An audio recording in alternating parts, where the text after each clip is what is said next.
Shalom saudara, pernahkah kita mendengar selentingan ucapan di kalangan orang-orang Kristen yang mengatakan bahwa insan Pentakosta suka ngawang-ngawang atau tidak membumi? Apakah benar orang Pentakosta hanya peduli tentang karunia-karunia roh, kedatangan Tuhan Yesus yang kedua kali, dunia roh, dan hal-hal lain yang mungkin dianggap abstrak atau tidak relevan bagi kehidupan manusia di bumi pada saat ini? Tentu saja tidak. Insan Pentakosta memang sangat bergantung pada tuntunan Roh Kudus dalam hidupnya sehari-hari. Tapi kita juga membumi dan peduli dengan isu-isu global loh. Mari kita bahas hal ini dari sudut pandang firman Tuhan dalam Voice of Pentecost kali ini. Pada mulanya Allah menciptakan langit, bumi, dan segala isinya.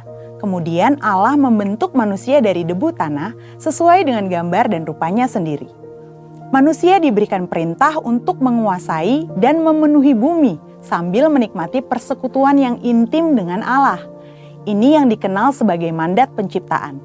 Ini artinya kita diberikan tugas untuk terlibat dalam berbagai bidang kehidupan dan memberikan dampak sosial dengan pertolongan dari Roh Kudus.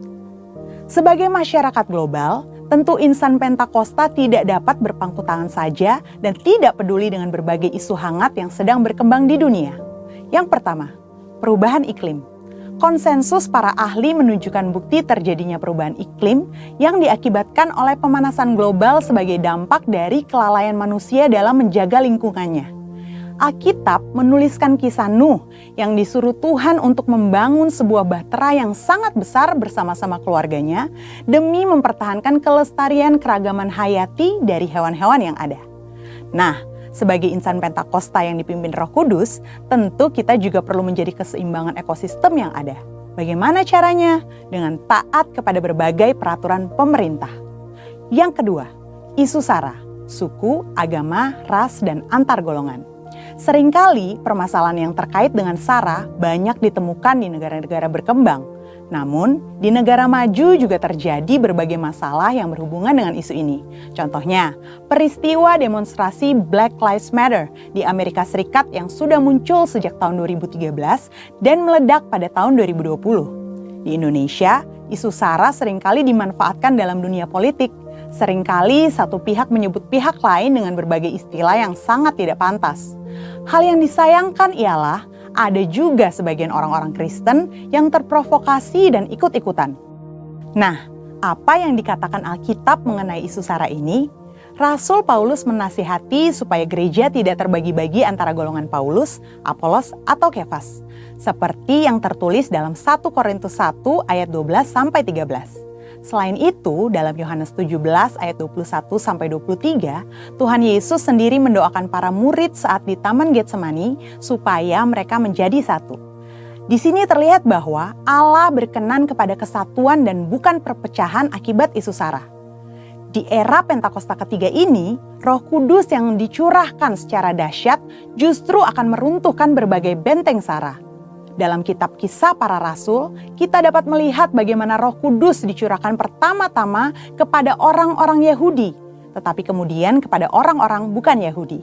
Hal ini terjadi sehingga semua orang dari berbagai suku, kaum, dan bahasa bisa mendengar pemberitaan Injil Yesus Kristus dan percaya kepadanya. Salah satu bukti nyata bahwa insan Pentakosta menentang isu SARA adalah adanya Pentecostal World Fellowship atau PWF, di mana gereja-gereja Pentakosta di seluruh dunia dari berbagai suku dan golongan yang berbeda bergabung dalam satu misi untuk menyatukan dan memobilisasi keluarga-keluarga yang dipenuhi oleh Roh Kudus dalam rangka menyelesaikan amanat agung Yesus Kristus. Gereja kita, GBI Jalan Jenderal Gatot Subroto, juga menjadi anggotanya. Sebagai insan Pentakosta, setidaknya kita dapat melakukan hal-hal ini untuk mengatasi isu SARA yang banyak beredar. Pertama, kita harus hidup dipenuhi dengan Roh Kudus sehingga kita tidak mudah terprovokasi dengan berita-berita yang ada di media sosial. Kedua, fokus pada kehendak Allah pada zaman ini, yaitu penyelesaian amanat agung Tuhan Yesus supaya menjadi murid Tuhan Yesus. Dari pemaparan kedua hal tadi, dapat dipahami bahwa kita sebagai insan Pentakosta perlu peduli dan turut serta berperan aktif dalam mengatasi isu-isu sosial kontemporer yang berkembang di masyarakat kita, baik secara lokal maupun secara global.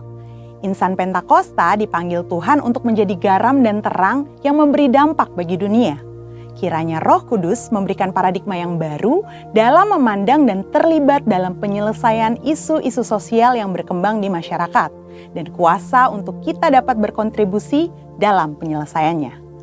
Untuk penjelasan lebih lengkap dari tim teologi kami, silakan klik link yang ada di atas atau scan QR Code yang tersedia. Tuhan Yesus memberkati.